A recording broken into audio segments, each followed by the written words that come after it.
Welcome back to the Kingsway Podcast. Thanks so much for tuning in. I got a couple of special guests here from halfway around the world. Our news anchors from Sweden are here. No, it's Jordan and Casja. Duncan? Mm-hmm. Yeah. Is it? How do you say that in like a Swedish accent? Like, is Duncan? How do you pronounce? Duncan. That's what I was like. Which is really ugly. I don't. It's also, but that's also slang for McDonald's there as well. Yeah, Really? Duncan. Yeah, Duncan. Really? That's Oh, like the dude. slang. Like we're gonna go to Duncan. Jordan Duncan. Yeah. So, Well, my last name is Coquillard, and I do not want to know what that would be in Swedish. no, I have no idea. It's French or It is Coquillard. okay, yeah. I have no idea how we pronounce that in Swedish. Me neither. I'm Well, not the it's a Swedish lot one. like when you try to take a word and then transfer it into Spanish that started in another language and then Yeah. turn it into English. Yeah. I feel like that's what the Bible is, where it's like trying to take four Yeah, languages and yeah, turn yeah, it yeah. into whatever. It's the mix. You're like, Yeah. Jesus. Yeah, No. exactly. Yeah. So, well, excited to have you guys on. And the reason we have you on is because a long time ago, it's been a number of years, Jordan was in the youth group here at Kingsway. And then you went with YWAM halfway around the world. And then COVID happened. And you met your beautiful bride. And Yeah, it that's was amazing. Sure. And then no bumps along the way, None. easy No, nothing. transfer, straight back to Sweden, life of luxury, yeah, right? exactly. Sure. It was great. No, you've been on a major journey, and even some of the things we'll get to discuss is just like what ministry is like, because you're actually currently doing ministry in Sweden at her home church, Yeah. and you're both working, and life is. We'd had lunch, and I just half the conversation, I'm just like, I have never heard any of this. And it made me so curious. And part of why we have this podcast is because we are curious about things. We like to learn, we like to discuss. And I think as we widen our view and our understanding, it really helps us see that the gospel goes further than our little world. And it also speaks to multitudes. It doesn't just speak to one culture, one language, one kind definitely. of person. And when you live in the Midwest, it's really easy to think it's just for the Shire, because that's what I call the Midwest here. It's just this little Shire of a place. You know, it's like this quiet, nothing really ever happens. Protected There's no bubble. wars within a couple states away. Yeah. Yeah. Interesting. So, interesting, right? And now you're closer to Mount Doom than ever. You know? yeah. Well, just to catch people up, you graduated in what year from Mount Vernon High School? Do you remember? 2016. 2016. Yeah. So that's been 7 years ago. Oh Lord. Does that make you feel Yeah, old? I do. Definitely makes me feel old. Yeah. My 20th Yeah, high school 2000 reunion is this year. So 2010 was my first year in youth group here. Jeez. So you were in youth group for quite a while. I remember. I think it was 8th grade. Exactly. No, it was Seventh grade. 7th grade, the end of that semester. So it would have been the start of end like, of your yeah, 7th I went grade on year. like the summer camp for 8th grade, Yep. and then started full force. But Yep. And I remember life was really tough. There was a lot of hard things that we went through there for a few years, and we really we bonded. I don't know. And then on top of that, we were in the heart of like our youth ministry was growing, things were changing, and I was learning and growing. So there was kind of this like, don't screw this up, and also don't screw this up, type mentality. But we really just, if anybody's ever done youth ministry and you've had somebody that you have kind of gone through some hard things, I call it foxholes. Like you make really close friends really fast in a foxhole. Yeah. And so if you go through some really hard stuff with people and you make it out the other side, it really is a bond. And so you and I have always been that way. And we were actually joking around. Do you have that? Yeah. He and I did this stupid thing that I don't really regret. But so I had a Bible for my first 7 years of youth ministry, and then he gave me a Bible the year he graduated with a bunch of the seniors. So it was kind of cool. He brought it. I'm so special. And so you can't maybe see this if you're listening, but he brought the actual Bible, which is now duct taped. It was already duct tape. It when was, he gave it to was. me. It's just extra layers of protection, And so- and a couple of scotch tapes, and In a few between. extra coffee stains as well. Oh, dude. And so I'm not like a prolific reader, but I'm also like the type of person that likes to take notes in the Bible. There are some people I know they're like never write in the Bible ever. Yeah. And I'm like, I kind of forget things. And so I want to remember it. And so anyway, we exchanged these and it's so cool to see that. And so when you graduated, you went off to YWAM, right? Yep. And it was California. Technically. It was Baja, California in Mexico. Yes, Baja. Yes, I forget Baja. But like part of the California branch of YWAM. Yeah. And you were with Sam. Now he was in another. He was in another group. very close by, but a different kind of ministry. And when track. did you two meet then? Was that in Baja or is it Yeah, in Ensenada. Ensenada? Yeah. Okay. So I did like my discipleship training school, and then I went back and started working there. And we met that summer. The first summer we were doing the youth camps in Baja. And that was my second summer. So you'd already been there a year. So she'd already been there a year, kinda. but she was gone when I was there first there. So we never met until that second summer. Wow. Yeah. So you were doing the same thing for over a year. You just didn't ever meet each other. Yeah. Yeah, basically. Like it never like lined up to where we were in the same place at the same time. So this is really fun. Have you ever heard of a meet cute? You know what a meet cute is? Okay, so how did you guys meet? So we met. It's so funny. She doesn't remember. I at don't all. remember the first time, but he But like, I he know that remembers makes what I was sense. wearing. Listen, remember what she was this wearing, boy met a Swedish, and he's like, he'll remember. All right, he's just some kid from the Midwest. Yeah, we had our first meeting for like our ministry. So I had just like landed and like was driven down across the border, and I was like pretty overwhelmed. And we had like our first meeting to like prepare for the ministry. We were doing like team building stuff, and I walked in and I met her. And I don't even think she introduced herself to me. She might have. She definitely did. She's very friendly, so she introduces herself to everyone. Well, she's more extroverted than you. Yeah, very much. infinitely more. Well, and I would love to see her in Sweden because I guarantee you when you're around your people with the way you feel comfortable, Yeah, it's a lot easier. totally different. Like, and I would be. She has like two personalities in like the two languages she speaks, and I would You assume definitely she have it says as well, I yeah. also have like depending on the language we speak, the personality can shift. So I'm not going to get too crazy, but you know why that is? Okay, so it's a neurological thing. To learn a language takes the opposite side of the brain as creativity. Okay. It's a neurological. So you can back this up. People in the comments are going to roast me if I'm wrong, but I'm almost 100% sure. I love the internet, but you guys are also the worst. Learning a language is such a cerebral thing that it actually is like learning a skill more than it is an expression. Oh, really? So it's your second language is almost harder to express. That's why when people like if you want to hear their heart language, you go to their first language. Yeah. Oh, okay. If I you didn't want, know that. yeah. That's So cool. like it's harder for you to express true feelings, true emotions because it's not your heart language. It's you know the language, but it's not your heart language. I feel like it's harder now as well living in Sweden because when we lived in Mexico, like English became almost my first language. So now it's kind of like going back again a little. Yes, now she's speaking Swedish a lot, like in her daily life. We continue to speak English at home just because she just doesn't like my Swedish. So Well, I'm like, it works for everyone else, but not for you. For example, like when you get really angry, Yeah. do you go to Swedish? No, but my accent goes thicker. It gets thicker, right? But that's what I mean. Like when you get really passionate, like you'll. Well, yeah, and then she'll like lose a word and then get even more angry because she's like, whatever, I'm speaking my second language. Yeah, exactly. You know? So I always win every argument because it's my second language. Or you can just go into a really fast Swedish and you can't keep up, and so then it's over. I think I got it now. First couple years. I'm impressed that you did, and that you told me at lunch that you're speaking very well, and I'm glad that you're able to learn that, even writing and reading. Yeah, so I'm like basically like high school level. Yeah. I'm trying to finish like high school level Swedish classes. Dude, how hard is Swedish compared to like Spanish? I would say they're about the same. Okay. They're both like. Are they both Latin-based? Are they both Latin-based? Okay. So there's I want to say that Swedish grammar is easier for an English speaker. Yeah, because it's not so gendered. They don't have like there, and there. No, like you don't change the verb. You don't depending on change. who you're Yeah, talking depending on like about. It's a little easier. depending on who you're talking about. Yeah, it's not gendered at all. Okay. So like Spanish, everything has a Oh gender. yeah, hermano, hermana. Yeah, exactly. And yeah. And Swedish. You don't know what that is, brother and sister. Okay. And Swedish, nothing's gendered. And there's like a basic root word, and then you can modify it. So it's pretty. So I've only been to one country that wasn't Latin based, and that was in Egypt. And we took 2 Arabic lessons, and my mind almost blew up. Yeah, like I legitimately was like, they're like, read it backwards. I have, yeah. And I was just like, I'm sorry. Yeah. It's not real letters.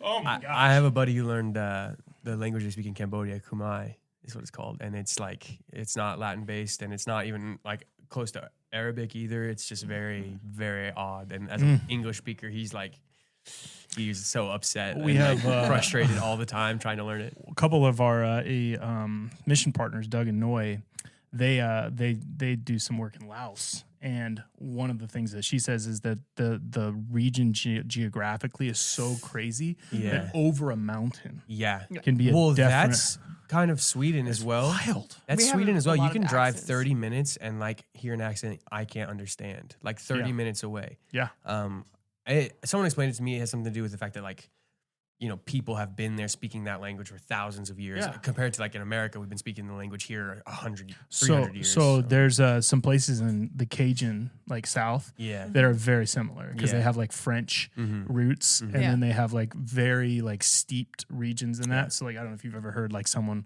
it's almost like when the Robertsons would talk. Yeah, exactly. And like they're like just this I've heard Cajun. thick accent. Cajun And you're like, what is that? No, it's English. Like, no, that is exactly. It's no like a English that dialect I at have that ever point. heard. Yeah. You know? It's not even an accent, it's a dialect. And that's what I would call it in Sweden. It's like a dialect instead of a... Yeah. Which is wild. So you guys meet and then you're dating and then COVID breaks out and you guys want to do like the whole marriage thing, but neither of you can get citizenship in the opposite country. Yeah. No. So we got engaged in January 2020.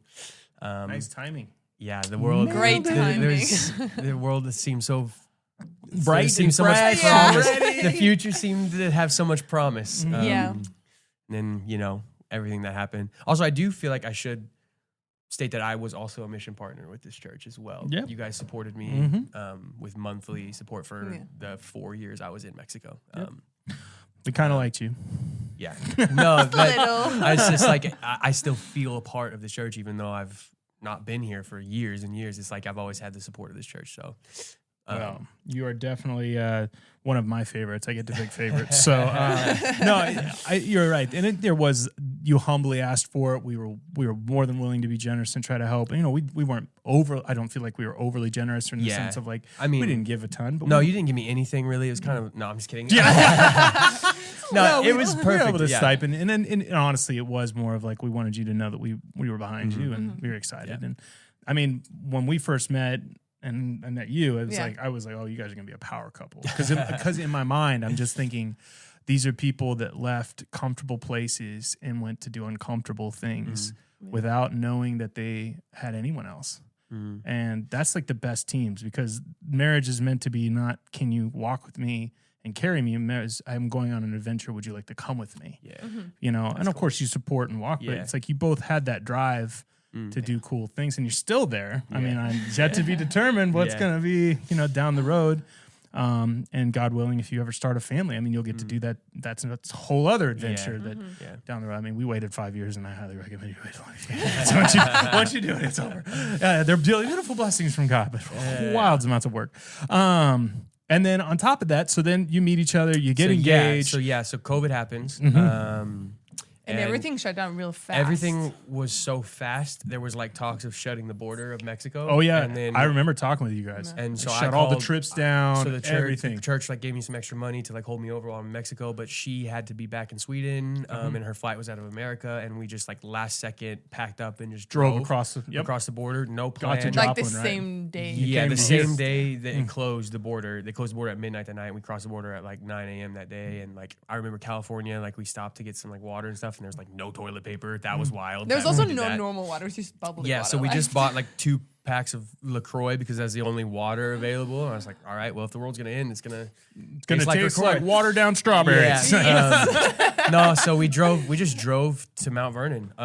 No plan, no place to stay. Like my mom didn't have a place for us, and we just crashed with some friends and kind of, you know, in retrospect, it was a bit of an overcorrection. But at the time, I feel like a lot of us now forget. Like at the time, like we legitimately thought like this could be like the end. Like, you know, they're saying like you can't leave your house for 2 weeks or, you know, a month. Oh, it was wild, dude. I still. And also, you know, Missouri handled it much differently than California and Mexico. Like in Mexico, I remember they would like they had like disinfectant, like bleach puddles you had to step Like in in to a little disinfect tray, your shoes when you walked into a store. And it's like, what do my shoes have to do with COVID spread and stuff like dude. that? So But I remember we were also thinking like, if one of us actually do get real sick, like and then American there was healthcare is a lot we better wanted to have than the Mexico. because you know we didn't know how serious it was. So dude. so we spent I remember hanging out with you. Yeah, we spent like 4 months here. Because you would go on like morning walks, or like you'd have to like get out of the house and like Yeah, I was you going were a little going stir crazy. crazy. So, She was yeah, I have got to leave the house. It was We like had- walks in the yeah. gym for me. We had like no money, and I didn't feel comfortable continuing to take money from like the financial supporters I had because I wasn't really doing ministry. So And I, a like, lot of those people lost their and jobs. a lot of those as people well. lost their jobs at that moment.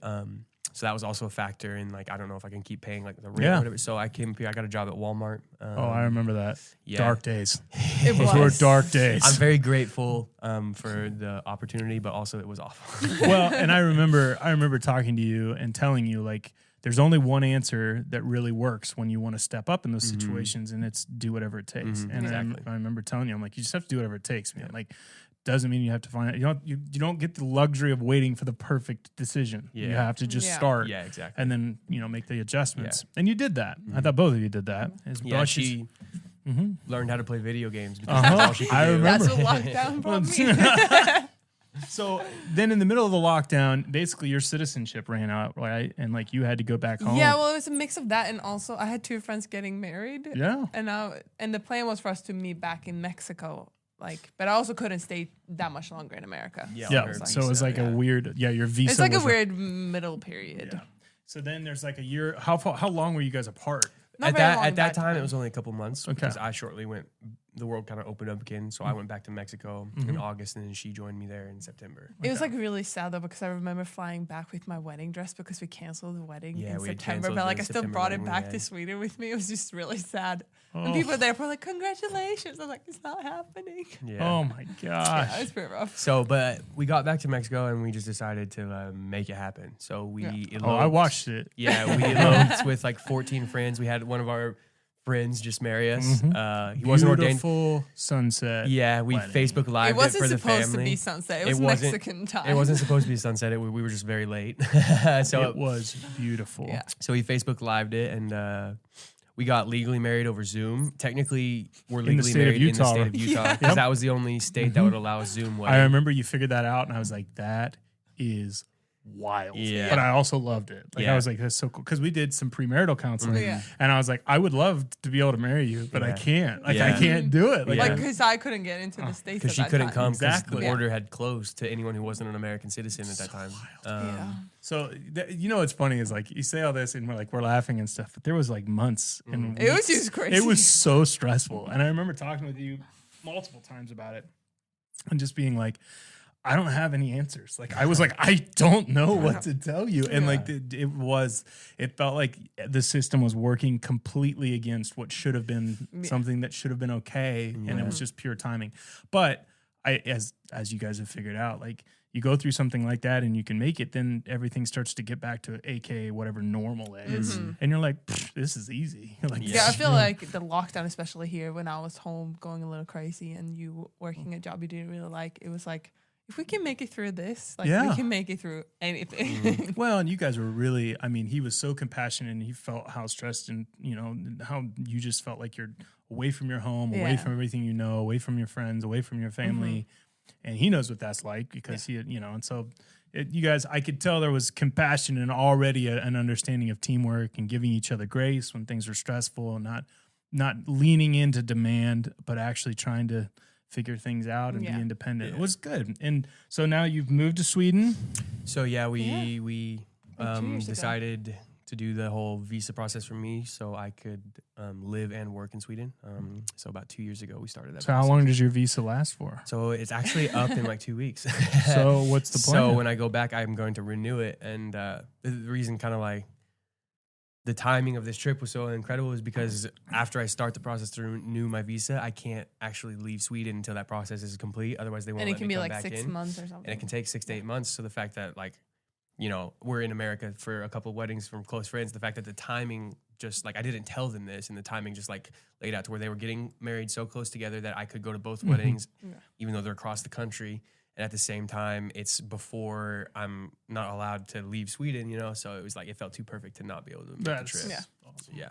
Well, and so you get married, you get back there, you've been there for 2 years, you've learned Swedish, you've gotten a job. Yeah. You have a couple jobs. Yeah, I've had a couple of jobs so Yeah. far. And then you're doing social work. Yeah, I'm So- studying. studying for social work. So, Yes. and I know, you guys are, So you've been married like what, 2.5, 3 years? 3 years, yeah. 3 years. For the first wedding. The second, we had 2 weddings. Because we had a wedding with all our friends and family after COVID was over in July of 21 when we were in Sweden. But the first wedding. No, 3 years. and 3 years. That's awesome. So I guess what I want to get to is because, you have been a mission partner here, and I know you both have done ministry work. And it's funny that you both did ministry in another country that wasn't your home country. That's how you met. It's that's so cool. And so now you've been, and you contacted me, what has it been, 6 months ago, 8 months ago? When did you start at the beginning of the year February. or something? Okay. And you're like, hey, I think I'm gonna be doing youth ministry. And I'm like, cool. And you're like, what do you recommend? And in my mind, I'm like, I don't know. I've never done youth ministry in Sweden. Like, I don't know what to say. I'm like, are the same as American kids? Like, I don't like me either, dude. Well, and then you're like, do you have any lesson stuff? And I'm going to try to translate it into Swedish. And I'm like, I don't know if any of these illustrations, any of the things that I'm talking about, I don't know if the culture's the same way. They're a bunch of prudes, a bunch of crazies. Like, I don't know if they're anything in between. So like, describe to me, and you help him, hold him, what is the teenage life like over there? Because you said some things at lunch that I was like, this is wild. Like, what's a teenage life over there? Like, give me a 13-year-old to like a 17-year-old. Like, what's the differences that you're seeing? Yeah. So if anyone who is Swedish is listening to this, do not be offended if I speak out of pocket. Like, I'm not Swedish, obviously. I'm no expert in Swedish life. No. She can correct me where I'm wrong. This is a form of curiosity, not critique. Exactly. All right? This is just curiosity because whatever I say, I have no opinion either way on it. It's like, it's their culture. It's the way they decide to do things. The first thing I would say is teenagers in Sweden have a lot more autonomy. There's not like curfews really. I mean, maybe some households have that, but like the idea of like a be home by 9 kind of thing is not really a thing. Like a lot of times I'll have youth kids show up and their parents will call them and be like, hey, where'd you go? Because they had no idea because they didn't ask permission or anything. They just like went to church and they're like, oh, I went to church today. And they're like, okay. And they don't like ask when they'll be home or anything like that. Which was very different coming from an American point of view where it's like, you need a permission slip and 3 different documents for every single thing you do. Do they drive over there? Is there a lot more public transport? Tons of public transport. Yeah. I give rides as well. We have some like leaders who go around and pick people up if they need it. But also they have this thing called, so they can't drive till they're 18. So they're always so like, oh, I can't believe you guys get your license at 16. Isn't that so dangerous? Young. It's so young. Yeah, exactly. But they have this. Meanwhile, they're out at 13 at 2 in the morning. Yeah, they can get when they turn 15, they can get a license to drive like a moped that has a max speed limit of like 35 kilometers an hour, which is like around 20. Or another thing they call it an aid tractor. Yeah. It's a car with a governor put on it, and they can't go over like 30 kilometers per hour. So you'll be like driving down the highway, and you'll come up to this car with a big like orange triangle on the back, and it's going like 30 kilometers an hour, and you have to like slam on your brakes and go around it, and there's just like 6 teenagers in it, and they're just like bumping like European dance music, and you're like, what? Is it techno? Is that what they're Yes, dude. They like unironically. They unironically listen to like that like Berlin techno Euro dance. I'm a huge. I'll hear them listen to that, and I'll be like, oh, is this like a you see like a meme on TikTok or something with that? I'm like, oh, is that like some kind of meme? And they're like, no, it's my favorite song. I'm like, there's no words. No, there are words. They just don't make sense. So let me ask you this then: Are they like cliquish? Are the schools like what are the school systems? Is it junior high, high school like us? It's very interesting. Very different. It's very different. That's why I'm asking because I figured it is. Like, what's the educational system like? Let's start there. So whenever they are, we would say our version of middle school. Yeah, they would call that upper schooling or higher schooling. Okay.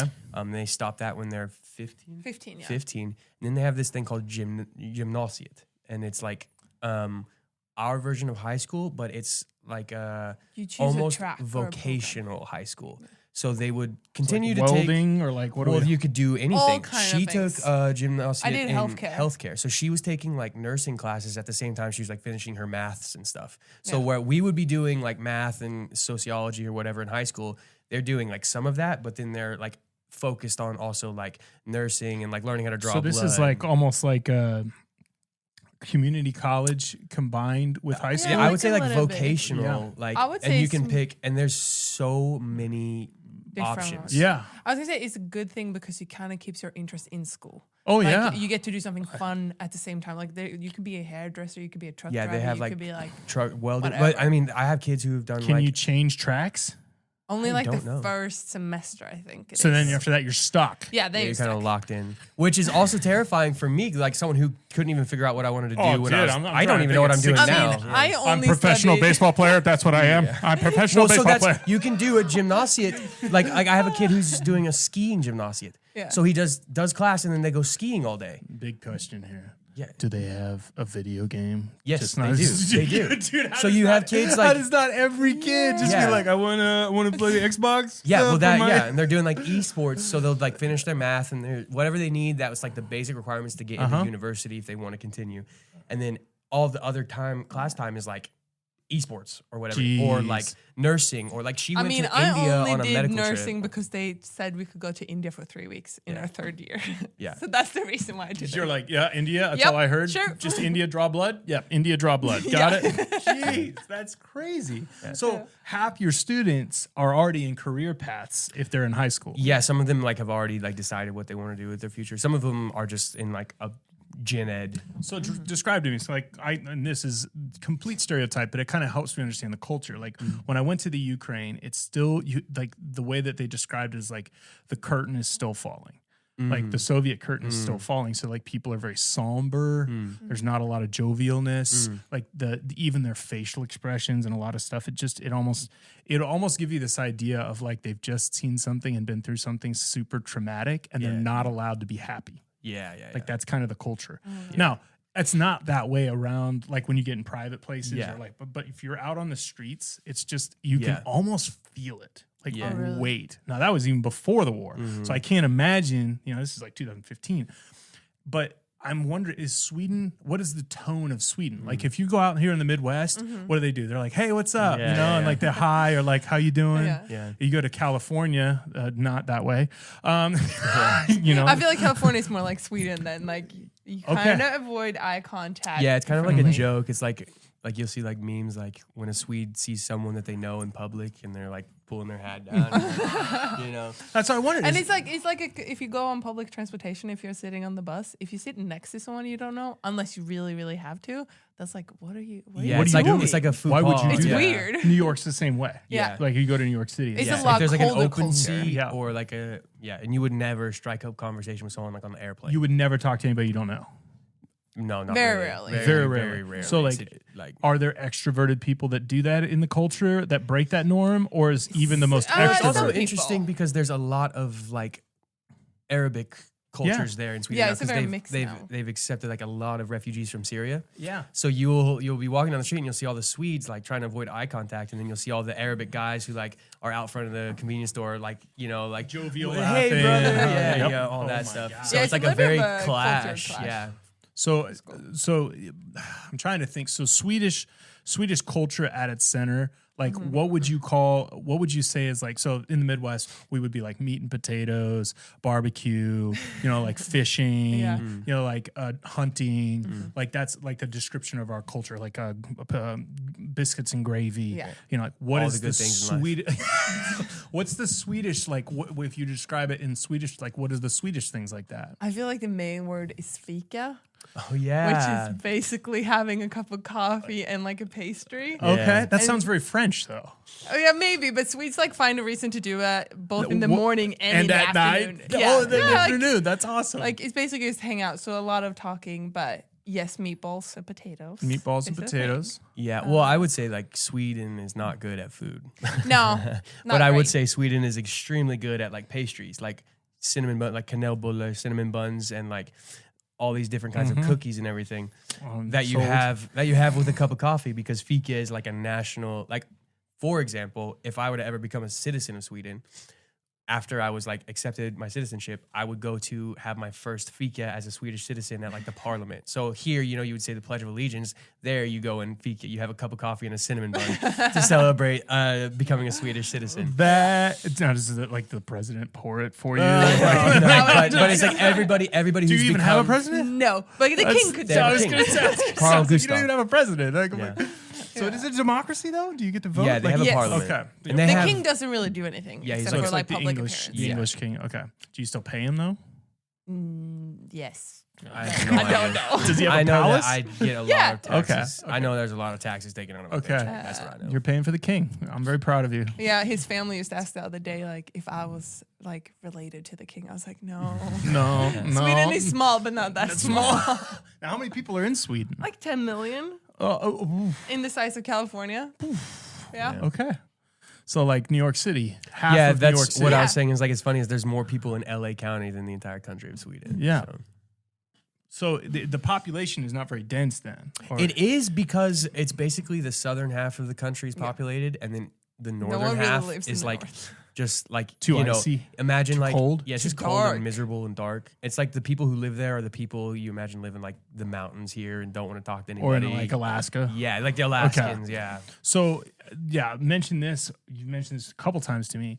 Like winters there, how much sunlight are you getting?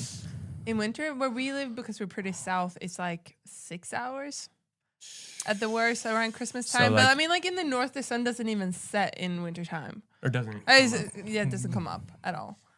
Listen to But me right on now, the- I'd have to be taking so much vitamin D. Yeah. It's not even funny. I never believed seasonal depression was a thing until I moved Oh, there. Yeah. dude, I feel it in I my knew it bones. once we moved here from Arizona because we would be I was Oh, like, yeah. every January and February or January and February, I'd be like, Those are this is the months. worst place on the planet. On the flip side, in the summertime, Yeah. there's barely any darkness. Like the darkest it gets is like a sunset, pretty much, even in the south. Like there's like maybe an hour of pitch blackness. So you can be out until like 2 or 3 in the morning, like doing what like Dude, camping you or guys just fishing. need to do like the whole like live there in the summers and That's then, what many of Yes. them do. Yeah. A lot of summer houses in Spain Yeah. or winter houses, I suppose. well, and that makes sense because even in Arizona, a lot of guys, they call them the snowbirds, but they come when it gets snowy up north. They come to Arizona, and then when the Yeah. I mean, I heat would do starts- that if we had the money for yeah, sure. 100%. She's already talking about it. Yeah, I'm like, let's buy a house. Let's buy a normal house first before we talk about the summer house. Well, I love hearing this because here's the thing: like we get so stuck in what we think is the way to live, and there's so many different ways and cultures and things. Like, what are some of the things that you guys that you are noticing that's different, or that you've experienced that you're like, man, I wish America used some of this. Like they would use this experience or this cultural norm or like this kind of tradition that would, I think, help. Americans, grow, understand, or they would cherish too if they knew about it. Like, is there anything that's different that?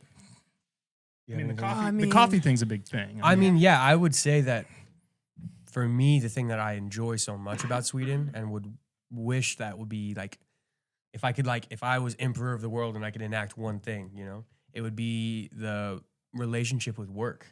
Because in Sweden, work is not your life. Like you are like, it's almost to an extreme, like as an American coming from that kind of perspective where we just, work all the time. work your fingers to the bone, like earn everything you have in life, which I agree with in a sense. But in Sweden, it's like, if I'm going to work uncomfortable hours or overtime, I'm going to get a lot of extra money. I personally have 28 vacation days, paid vacation days every single year. If I get sick, I don't have to take vacation days for being sick. Like I get sick pay. Yeah. If you have a child, there's, I think it's like maybe 18 to 20 months of parental leave that you can split. Like there's like 2 weeks that I'm guaranteed, 3 months she's guaranteed, and then like a year and a half that we can split however we want. So like mothers can be home with their children until they're like 2 or 3 years old. Wow. Which, so you have all of that, and I come here and I see my friends having kids, like trying to figure out, like, hey, can someone take care of my newborn so I can go back to work after like 3 weeks? Kyler had to go back in like 2 weeks. I Yeah. was just like, oh. Yeah, exactly. that And was then so horrible. and so if I would do that, I would just say that like I would want America to change their relationship to work. Not necessarily say don't work as hard, but don't work as much. Enjoy life outside of work. Yeah. Because that's a very strong thing. Like they have very strong unions in Sweden, almost to the point where it's like difficult to open a business because of all the union laws and Yeah. stuff. So it is in a sense, America is nice if you like own a business. From what I've seen, if you own a business, like it's nice here because there's not so many workers' rights laws. In Sweden, it's like you're paying so many extra fees and taxes and everything for like having a worker, but as just like a guy working at the factory, right? Your quality of life is infinitely higher in Sweden just because of how strong the labor rights are. That's crazy. I would say, to answer your question, probably it might just be my friends, but like how intentional we are with our time with each other. Yeah. Or like if you are having a meal together, like that's actually like bringing people together. We'll sit down, we have like a long talk. And like that doesn't necessarily have to end there. It could go into like a fika or coffee and like keep going. I think that's Americans are very on the rush all the time, but I think it's connected to like work and feeling stressed. The most poignant example I can say to this is like the idea of eating in your car is not a thing in Sweden. No. You but go it's also through the because we drive drive-through. manuals. Well, yeah, you do drive a manual most of the time. But you go to a drive-through and there's no one eating in their car because they're like, what? We can just take a chill. We can either eat in the restaurant or we can take it home and eat together. Yeah. And there's no like when I'm eating a burger in the car, cases like you could just like wait, you know? Whereas in America, it's like life is so on the go. Oh, like, man. Got to get back from work, take the kids to soccer, over and over and like. And here's the funny thing. I came here, geez Louise, it's been 18 years ago. And I've been back to Arizona several times. And one of the reasons, not the only one, but one of the reasons we chose to stay here is the pace of life is so much slower in the Midwest than it is in places like California or Arizona or New York. Exactly. And so for me, it was one of those like, I work right next to where I live. I don't have to be in a rush. Like, people don't demand me to be, you know what I mean? And it really was kind of a pace of life thing. Yeah. Dallas Willard, I don't know if you guys know Dallas I love Willard. Dallas. Okay. So he's a famous American author, Christian author, wrote Christian Disciplines, but he has a famous saying that says, relentlessly eliminate hurry from your life. It is the enemy of your soul. And then there's a famous Japanese philosopher that I can never remember his name, and I will not butcher it now, but he is Japanese and he's brilliant. But he said God was fully capable of fulfilling his complete promise at 3 miles an hour, as which a Hebrew man would walk in 3 years. Yeah. And so it's like he didn't have cars or planes or anything, and he just walked around, and he's completely capable of fulfilling his promises at 3 miles an hour. So, that's awesome. Right? So like, I think it's that is a very cool thing. I recognize that with you when you were even here, that like the pace of life here, and like even you're in a close proximity with people, but people didn't take the time to like just be with each other. It's like they're playing games or talking, they're on their phone. Like I remember you just being like, I just don't feel like everyone's got somewhere to go and be, and like we're never comfortable with each other. Yeah, it's that idea of Sabbath, really. Yeah. And like not necessarily the idea of like, okay, like I have the day off, so let's just not do anything, but the intentional resting, like whatever that looks like for you. Yeah. I mean, I think a lot of people, even in Sweden, but a lot of people in America would say that they're resting, but not actually resting. They're not being intentional about the rest. Your Saturday off, and like you're like, oh, I love my kids. I love taking them to soccer practice and running around and stuff like that. But at the same time, that's not intentionally resting. Well, and I think if you have your phone in America, one's right over there. If you have your phone at all, we're in trouble. Like you're not resting. You know what I mean? Yeah. Like you have someone has access to me at all times. Yeah. Like, and so it never feels like complete rest. I say it all the time. Like I may not be at the office, but I'm working if I have my phone because anytime, any place, they can call and text me. So interesting because I just had like I don't even know how to translate it. I was going to say the Swedish word. Like it's like a meeting of people who work in the same kind of area. It's like a conference of youth. It's like a youth network, like a networking.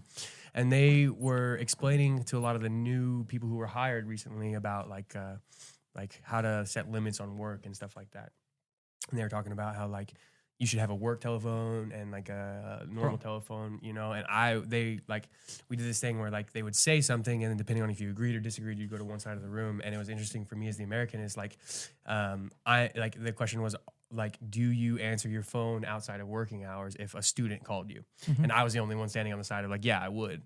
And everyone else was like on the side of like, no, I wouldn't. And I had to like defend that. And like, it was very difficult to defend. I mean, I did defend it because I love a good debate, but Well, and here's the thing. I have learned that the balance of that is that I don't rush into work and I leave when I want and and I can go to the gym in the middle of the day. Exactly. And like I have limits to it because if That's I'm good. going to get a call at 9, I want to be able to be fresh and feel like this is what I made the sacrifices earlier. And what I found too is that most of the time people are working regular jobs 9 to 5. So they're not going to call me and talk about the difficulties in their life within those hours. They're going to have to call afterwards. But yet I'm still required most of the time to be here. So it's like that balance, I think. Yeah. And then on top of that, I've just learned at a certain point in the night, I just turn my phone off. Yeah. And that's it. If I'm the only one that could possibly save the situation, we're in trouble. All right, right, we're in trouble. Which is to translate, though, it does seem like there is a different sort of calling in ministry over there. One of the things you told me over lunch is that like you have these youth group meetings that last like 6 hours. Yeah. Yeah. And I'm like, okay. I can't imagine that. Like you remember my statement was when the youth. You don't have to stay here. Or you don't have to go home, but don't stay here. Yeah, you don't have to go home, but you can't stay here. That was my statement. I'm Thanks, like, you don't have to go by home. the way, but you I can't. use that still. So thank you for that. You don't have to go home, but you can't stay here. And the concept was just like, bro, I got a life. And it really became more, and you'll feel this tension too if the ever comes up. But like I had a wife at home with 3 little kids, or 2 little kids, or 1 little kid, and she's fighting the good fight over there. And I'm over here just dunking a basketball, like hanging out, like, yeah, babe, be there soon. Yeah, good luck, you know. So I had to get home. But talk to me about, like, you said this is kind of not just your ministry, but most youth ministries. That's pretty normal. And is it have to do with, hey, we had a great discussion in the youth room, and now let's go have a coffee and a pastry and talk about it more. I think so, probably. Just there's like out. a lot of just like, you know, there's not this pressure to end the conversation, you know, when the time limit is reached or when the allotted scheduled activities are over. I also feel like Swedes are a little slow to open up. Like they are reserved and like slow. So like if you actually get a good conversation going, you don't want to just shut it down. You got to wait for that sucker to kind of a little kind of brim and then it makes sense. I mean, now let me ask you this: like going to Egypt, one of the things they had different times that you could go to school. So I don't know if they had that in Sweden, but like, so they have the opposite problem that you have. Okay. Like Mohezedin had 6 million people in like a 10-block square radius. Wow. And so what they did was they could offer, depending on the parents' job, the kids could go to school from 6 p.m. to midnight. Oh, okay. Wow. Or they could go at 8, in the morning to 2 or whatever. Okay, yeah. And so the couple of the kids, they went from 6 to midnight and they loved it. So then there was these 2 different population breaks. Like at midnight, the kids would get out of school and the streets would just be flooded as if it was like 3 o'clock in the afternoon. So it's like 1 in the morning. They're all around like an ice cream shop on the corner like getting ice cream. And you're school like, stuff at like 1 a.m. This is so weird. It's like, but they because of the population. So they don't have anything like that. No. Okay. Well, I mean, in my mind though, because that created these 2 different social systems and then 2 different social groups, but it was a similar thing where it gave flexibility to the parents and flexibility to have jobs at different times. And so when you have these youth groups, you're telling me that they're doing a pretty similar thing. You do a game, you do a small message, you maybe some worship, you do some discussion, but then it's like the party after the party. Yeah, it's basically like imagine an after party. Like I'll be done with the planned activities around like 10:30 or 11, and then they'll go to like about 10:30 or 11 at night. Yeah, but we start later. We start around 7:30. That's not later. Bro, how many times did we do anything till 10:30 or 11 playing?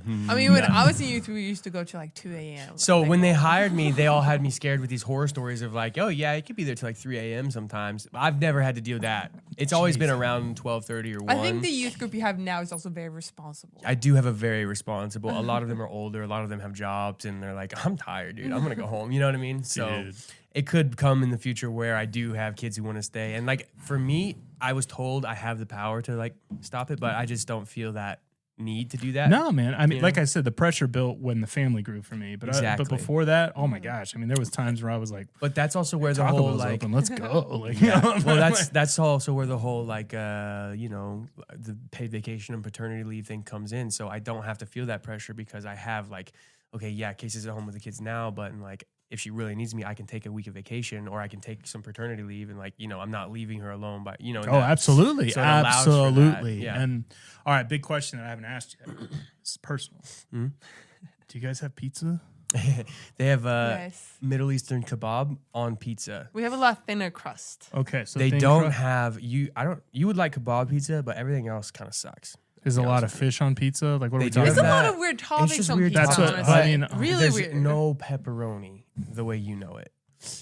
But you can get like It's depressing. banana and curry on a pizza. Yeah, which you can is- get banana It's not and great. like African curry and peanuts on a pizza. The only pizza that's worth getting is kebab pizza. Yeah. It's like the kebab meat.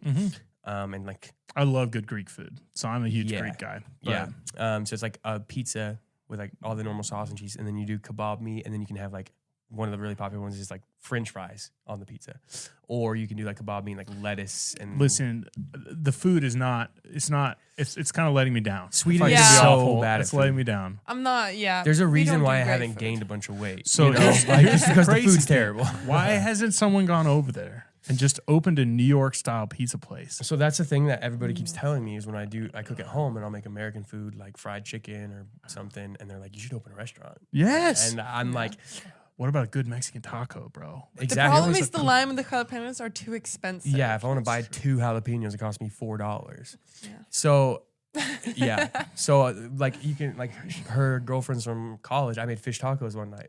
And that was like 18 months ago, and they're still talking still about talk it. about They're it. like, we got to come back and get those fish tacos. And I was like, Yes. yeah.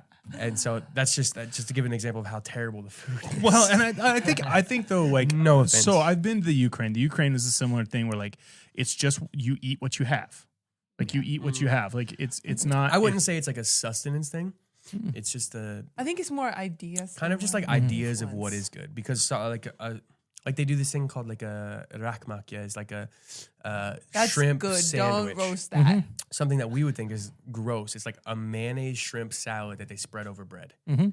and it's not Is like the shrimp grilled or is it? no, it's boiled? like the little raw shrimps. Mhm.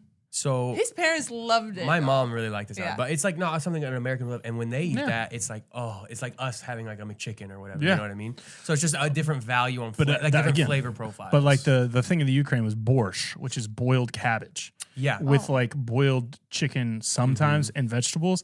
It is the most bland thing, and they like Yeah. love it. It's like Yeah, the thing they- that like Oh. everybody it's like their has. comfort food. Yeah, but it was the thing that when the Soviet Union had taken over, cabbage was very popular because it was very cheap. Yeah. And so it's not only that; it's just the meal that I everyone- think that's That's potatoes, for potatoes. us. Yeah. So there's So potatoes with exactly. every So meal, that's what I'm yeah. saying. So like some of this stuff is just this is what we've always had. This is the tradition. Yeah. It's very much so like biscuits and gravy around here. Where Yeah, I'm she just like, doesn't like biscuits and Yes. gravy, and it's my favorite thing. I didn't even know what biscuits and gravy were when I Okay. married. I thought I'm thinking brown gravy like Thanksgiving the Yeah. first time I had it, and I'm like Oh. on a biscuit for breakfast. That Yeah. sounds disgusting. And like Yeah. like sausage gravy. I'm like, Yeah. I still Still don't weird. understand. I still don't Yeah. understand. But okay, so here's my last train of thought. Like, where do you see your guys' future? Like, what's the dream? Like, what's the hope? Like, do you guys have you done any dreaming? Like, what's the thought process? I mean, right now our dream is for you to get Swedish citizenship. We That's- really started that process because when COVID hit, we couldn't be in the same country. Oh yeah, no, it's So a we big were deal. like, that was the first step in our dream in that way. Yeah. So Of being able to be in the same country. yeah, without Once- any. If something else barriers. happens. And once he gets renewed, is that an opportunity again? or I have like- an opportunity to get permanent residency, kind of like a green card, soon in about a year. But I have to be there for 5 years before I can apply for citizenship. okay, Where, as in like permanent residency, is I can always go back and you know, forth. Yeah, but they can always take that from me. It's not something that can like if something happens, they can take it. Whereas citizenship, they can't take that from me. I'm now a Swedish citizen. okay. Like same as an American citizen, they can't take so that you have from dual me. citizenship, Exactly. which would be really cool. And then you would probably fight to possibly get yours. If we We- want to live here, because there's some There's like, a weird taxes tax law stuff. with America where America can still tax my income in Sweden. Yeah. And if she were to get a green card and a social security number, her income could also be taxed in So Sweden. we would only so do it would that be if we like want a to double move here. tax rate. Yeah. It's very annoying. It's like America and like 2 other countries in the world do it. It's like America, Somalia, and another country. That is so weird. Yeah. Okay, well, I was just wondering if that would be something to get down the road, but Yeah, we talked about it, but we haven't really decided. She has a yet. 10-year visa right now. That's a tourist visa, so she could never work on it, but she's allowed to be in America for 6 months at a time. yeah. So there's not really any stress of like, oh, she won't be able to come see my mom or something. No, like that, and I you mean know? your family's there, and it makes Yeah. sense. I mean, you normally lean towards wherever the girl's at. If I'm Yeah, being apparently. honestly, you do. I mean, Yeah. and the truth of the matter is, I mean, it's probably because he cares a little less, not because he doesn't love his mama, but it's just the truth. Happy Yeah. wife, happy life. So Yeah. your family's there. And I mean, you're kind of a world traveler. You like getting Yeah. around a little bit. Well, I was I just feel saying, like he I'm- likes Sweden more than I do. Yeah. Most of the time. It's a little more exotic for me. Well, it was awesome having you guys on here and just learning a little bit, getting curious about Sweden, and then just getting to check in. And I know there's probably some people that you want to share this with. You can give a life update and get a chance to talk to. Yeah. Maybe even get a chance to share this with some of your friends in Sweden and translate it. They're gonna come for me. They're gonna be like, "So this is what you think about our food, huh?" You're wrong. Yeah. Well, I appreciate you both, and I think the world of you, and I'm very excited to see what God has in the plans in the future. And I think just the iceberg tip of this has been shown, and there's some cool things to come. So, as always, God bless and love you. Thanks, man. Love you too. Yeah. So if you have any questions for them, or you want to correct any things that they said that were wrong, or I said that was wrong, feel free to send Ryan an email, and Ryan will correct any of that. If you think anybody would enjoy this conversation, or you just find it curious, feel free to subscribe or send it on and share it. Leave us a review. Always helps us with the algorithm and get the word out. And as always, have a great and glorious day in the Lord. We'll see you guys later.